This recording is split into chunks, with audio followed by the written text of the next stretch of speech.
What is your name, please? My name is Percy Hoskins. What is your name, please? My name is Percy Hoskins. What is your name, please? My name is Percy Hoskins. Two of these people are imposters. Only one of them is the real Percy Hoskins, and is the only one sworn to tell the truth. And here is our host, Bud Collier.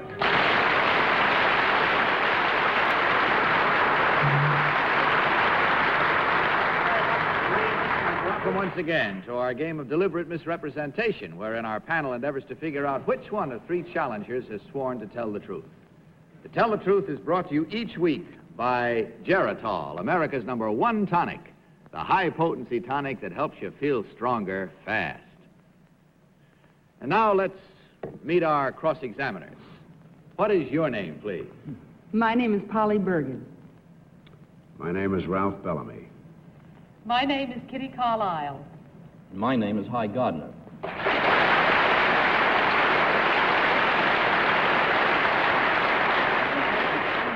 Now, these three gentlemen all claim to be Percy Hoskins. Of course, only one is the real Percy Hoskins. The others have merely assumed that identity, and they do not have to stick to the truth.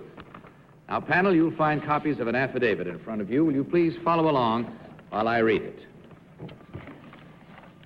I, Percy Hoskins, am the crime editor of the Beaverbrook newspapers in England.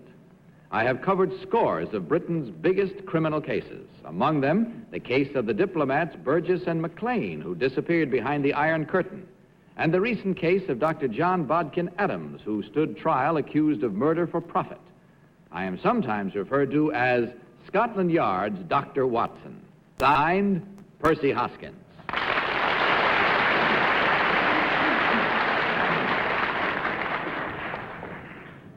Now, panel, these gentlemen, as I've told you all, claim to be Percy Hoskins, crime editor for the Beaverbrook papers. Only the real crime editor is required to answer your questions truthfully. Each of you will question as usual until you hear this signal. And at the end of the questioning period, you'll be required to register your vote for the one who, in your opinion, is the real John Hoskins. And we'll start tonight with Hy Gardner. Hy? Number 3, who is Max Beaverbrook? He is the son of Lord Beaverbrook.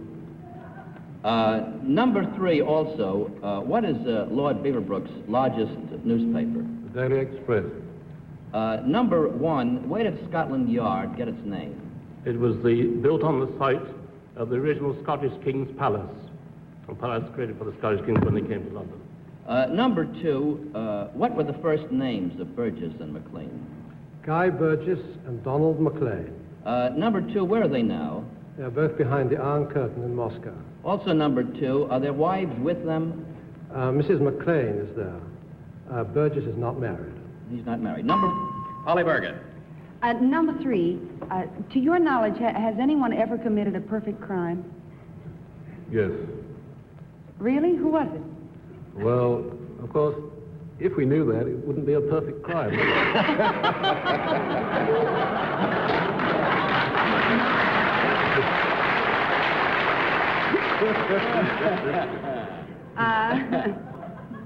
All righty. Number 2, where did Dr. Adams come from? Eastbourne. I beg your pardon? Eastbourne in Sussex. Eastbourne? And where was his trial held? At the Old Bailey in London. The Old Bailey in London. Ralph Bellamy. Number 1, who were the principals in an unsolved murder case in Nassau a few years ago? Oh, I know there's someone named Noakes. I don't remember the other characters. Number 2, how many alleged victims were there in the Dr. Adams case, and how much money was involved? There were 3 people for whom he was put on trial, but it was rumored that there were up to 300 people. How much money was involved, do you know? I can't give you the exact sum. Number 3, were either Burgess or McLean ever assigned to the United States? Yes. Which one? Washington. Which one was assigned here? Well, they were both here. Both assigned? Yes. Kitty Carlisle. Number 2, why do English crimes always seem gorier than American crimes? It's a rather difficult question. Perhaps it is that we've had rather more experience than you had. Number 1, what was the lady's name for whom Dr. Adams stood trial, and what did she leave him? Mrs. Morrell, and she left him a Rolls-Royce car and a case of silver. A case of silver. Number 2, can you tell me the name of Lord Beaverbrook's country home? No, I can't. Number 3, can you? No, I can't. Can you, number 1? Leatherhead, Cherkley Leatherhead.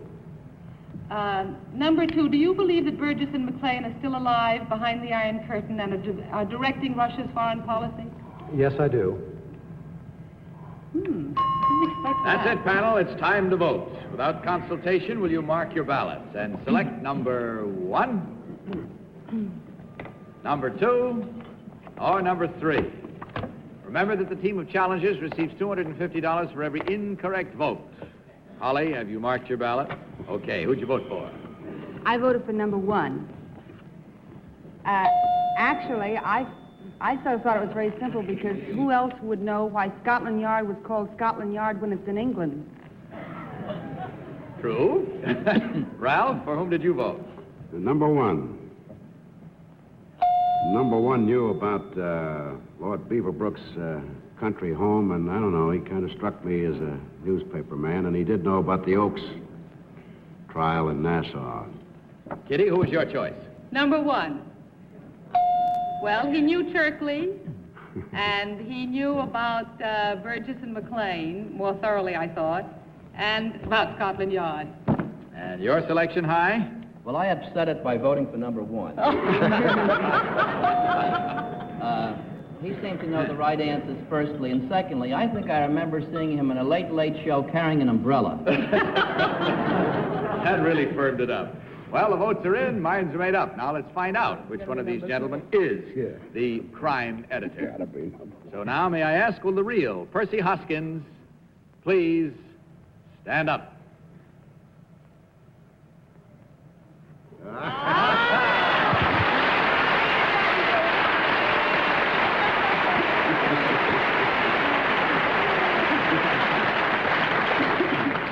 Thank you very much, sir. Number 2, you were the one, I believe, who said that there were 300 that he was suspected of killing? That's right. I thought at the time that was quite a considerable amount of esprit de corps that he had.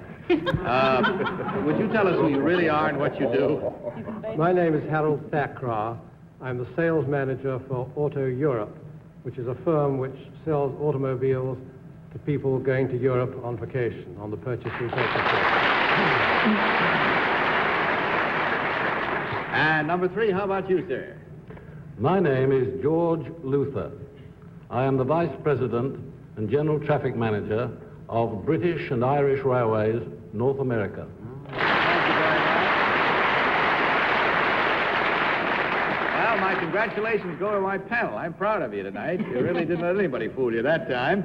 There were 4 correct votes and no incorrect. However, from Geritol, there is $150 for you gentlemen. Thank you very much. Hope you enjoyed your visit. We certainly did. Good night and good luck.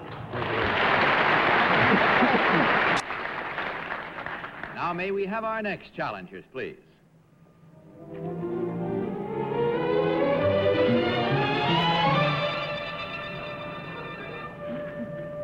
Come si chiama? Il mio nome è Umberto Valesin. Come si chiama? Il mio nome è Umberto Valesin. Come si chiama? Il mio nome è Umberto Valesin. Now, panel, will you direct your attention to the copy of the affidavit that you have before you now? Sure. I, Umberto Valesin, live in Venice, Italy. I have been a gondolier on the canals of Venice for 16 years. Unfortunately, I do not speak English. Signed, Umberto Valesin.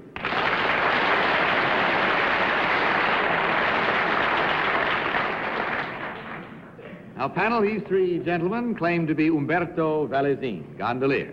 Remember, please, that only the real Umberto Valesin is required to answer your questions truthfully. And at this point, I would like to introduce a lovely Miss Maria Scaglia of the United Nations, who will interpret for the 3 gentlemen.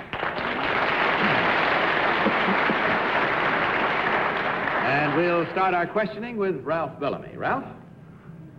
Number one. At which end of the gondola does the gondolier stand?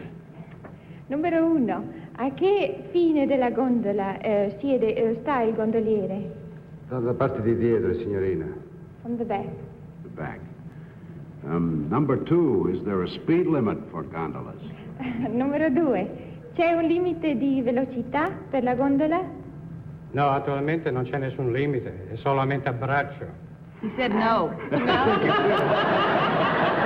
know all those languages. Power, so, Just keep going. Yeah. Uh-huh. Number 3. Is there any regulation about passing on the right or the left? Numero 3. C'è qualche regola di passare alla destra o alla sinistra? Sulla sinistra, perché il remo sia libero. On the left side, so that the oar is free to go. Doesn't hurt. Number 1. Must all gondoliers sing? Numero 1. Tutti i gondolieri devono cantare? Quasi tutti cantano, signorina. Almost everybody sings. Kitty Carlisle. Kitty? I want to try out my Italian. All right. Numero 1. Quando vuol girare, che suono fa con la voce? Quando devo girare, signore, dico, Oe! Oh, sure. Matter of fact, we do that here. Whoa! You know, I can't stand show-off. I had to find out if it was still there. Number 2, have you You're ever not going to been... tell us what he said? I said, when he has to go to the right or the left, what kind of a noise does he make? Oh, thanks a lot. She said, oi! Oh. Number 2, have you ever been involved in a traffic accident? Numero 2. Lei ha mai avuto nessun accidente? Delle volte mi sono trovato in parecchi incidenti perché sono molte le gondole che si trovano a Venezia, specialmente sul Canale Grande. That mean yes? Yeah, a lot of times. Yeah. All kinds of accidents. Yeah. There are a lot of gondolas on the Grand Canal. I thought he said he got parking tickets. All right. Hi, Gardner. He sounds more like he was trying to get out of an accident. Number 3, something new has come from Italy this year. It's a thing called Galliano. Now, is it a new gown, a sports car, or a liqueur? C'è una novità in Italia che si chiama Galliano. Che cos'è? Un'automobile, una sottana o che cos'è? Non so, almeno a Venezia questo Galliano è solamente un nome. Come? He doesn't know. He thinks it's only a name. I said, would you know, number 1? Numero Sì, 1. credo Lei... che è un liquore, signorina. Galliano, lei crede sia un liquore? È un liquore. He thinks it's a liquor. Yeah. Number 1, do you have to take a driver's license to be a gondolier? Numero 1, deve avere una licenza per guidare la gondola? Sì, dalla questura, dalla cooperativa. He must have it from the cooperative of the gondoliers. How deep? Polly Bergen. In Number... Italian, Polly. Oh. That's the moray?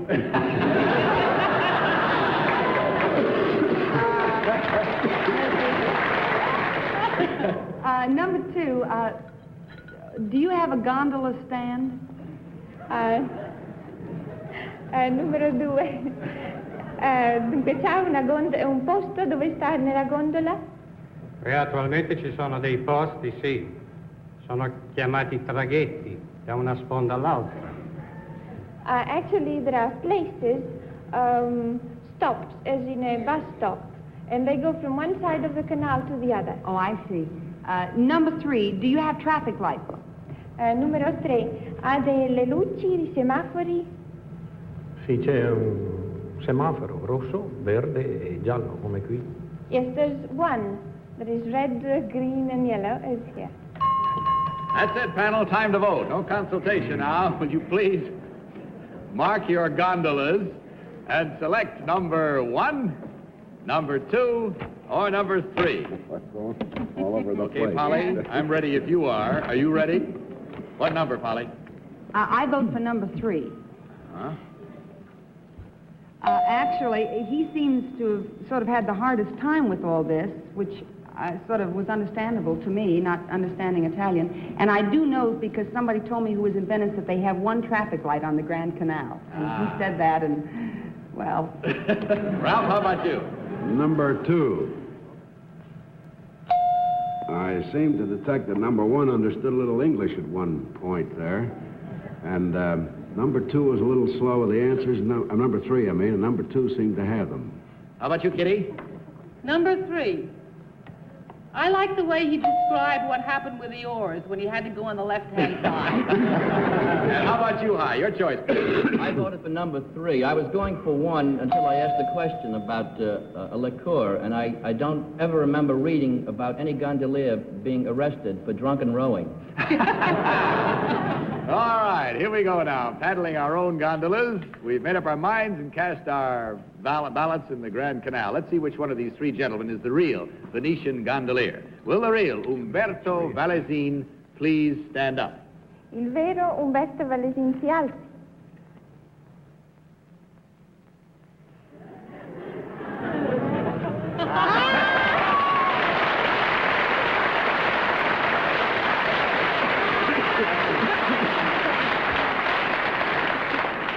Grazie. And now, number 1, would you tell us who you really are? My name is Jimmy O'Fiero. I own and operate the Monsignor on East 55th Street here in New York City.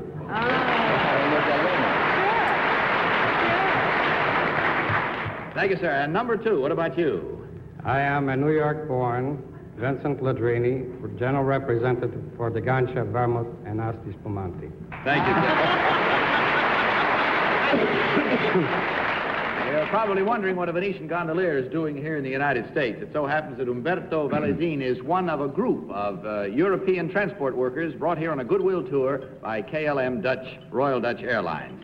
Miss Scalia, we want to thank you for aiding us so beautifully tonight. Thanks for being with us. And you gentlemen, there were exactly only 1 incorrect vote. That means there's $250 there contributed by Geritol. Hope you enjoyed yourselves. And from all of us to you, buona sera e buona fortuna.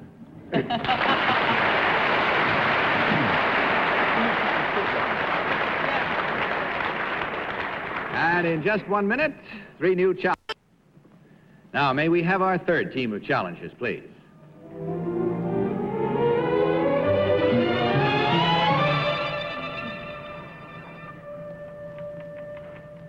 What is your name, please?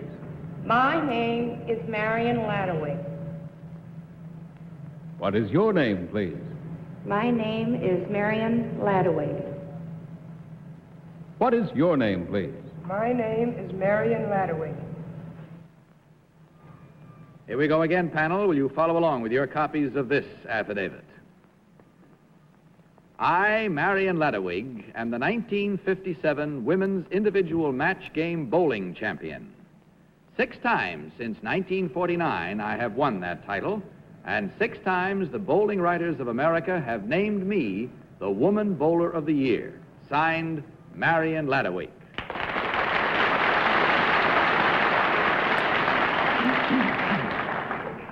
All right, panel, these ladies all claim to be Marion Ladawig, champion bowler. Again, the signal will be the sign for you to stop questioning, and each time we'll start this round with Polly Bergen. Polly? Number 2, looking down the alley, what is the pin to the far right? What number? The 10 pin. Number 3, the pin to the far left. The 7 pin. Number 1, could you tell me if you hit 6 strikes in a row, what would your score be? Number 2, could you tell me? Be pretty big, be around 250. Number 3? 150. Now, if I can add it up.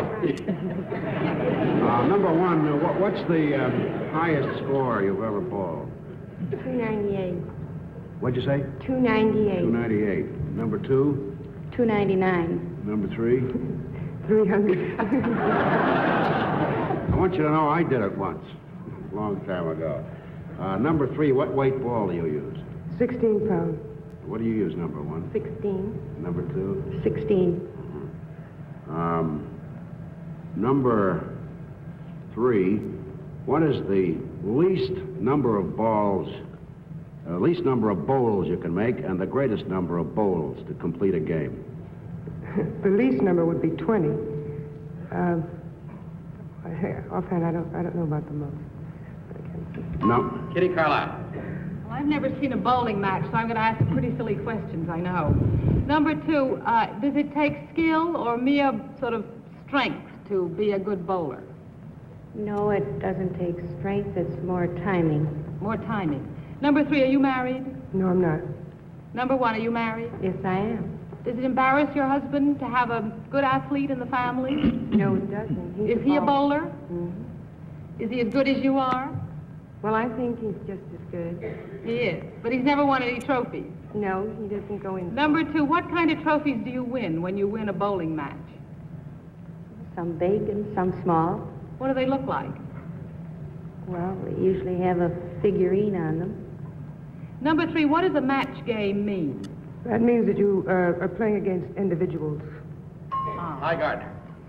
Number 1, who was the female bowling champ in 1956? 1956, that was Anita Calhoun. Would you know number 2? Anita Cataline. Number 2, how do candlesticks differ from duck pins? Candlesticks are tall and thin, and duck pins are short and squatty. Number 1, how many girls in the past 2 years have bowled perfect 300 games? That I couldn't tell you. Would you know number 2? No, I don't. Have any girls bowled perfect games number 2 in the last 2 years? There might have been 1 or 2. Would you know number 1? There might have been, but I couldn't tell you. That's it, panel. Time once again to vote. So again, may I call upon you to mark your ballots for number 1, number 2, or number 3. All right, panel, you've done very well so far tonight. 1 perfect score and 1 3 out of 4. So let's see what Polly has voted for this time. Polly? Wait. What's the matter? I don't know. Not getting the message? I couldn't add up whether she was right on 150. Oh, I see. Well, grab a number from 1 to 3.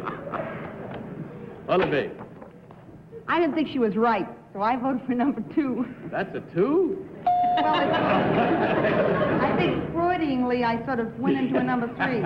I think it's number 2 because I was sure it was number 3, but when it wasn't her, there wasn't anybody left but number 2 because number 1 didn't get the last name right of something or other that High asked. Buona fortuna. All right, Ralph? Number 2. Number 2 corrected number 1 on 1 question, and number 3 gave me a wrong answer on one of my number questions. One of your number questions. All right, Kitty, for whom did you vote? Number 2. I've always heard that I have to go on what I see because I don't know about bowling. I always thought that bowling was very good for your figure, and I think number 2 has the slimmest hips. Out from there. All right, High, how about you? Well, I upset it again by voting for number 2. The reason for it is that I thought that number 2 knew the difference between a candlestick, a duck pin, and a rolling pin. All right, let's see how well you did tonight. Now on this one, if you get another perfect score, this will be quite a night for you. There'll be no holding it. We'll find out now which one of these ladies is the real champion bowler. Will the real Marion Ladowig please stand up?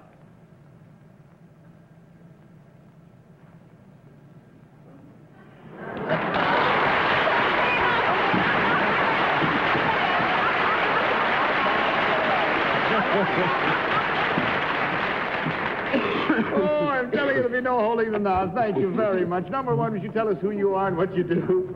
I'm Vicki Murphy, and I'm a head of stock and hosiery in Orbach department store.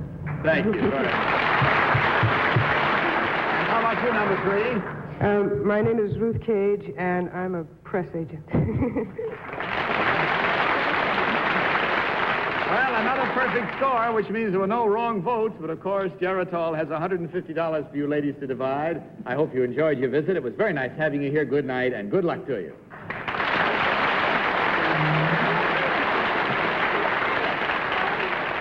Now we'll return in about 30... Well, that's all the time we have for tonight, except to say good night, panel, and Polly Bergen, best of good luck on your new show. Thank you very much, Bud. And this is Bud Collier saying good night from Geritol and reminding all of you to tell the truth. Good night, everybody.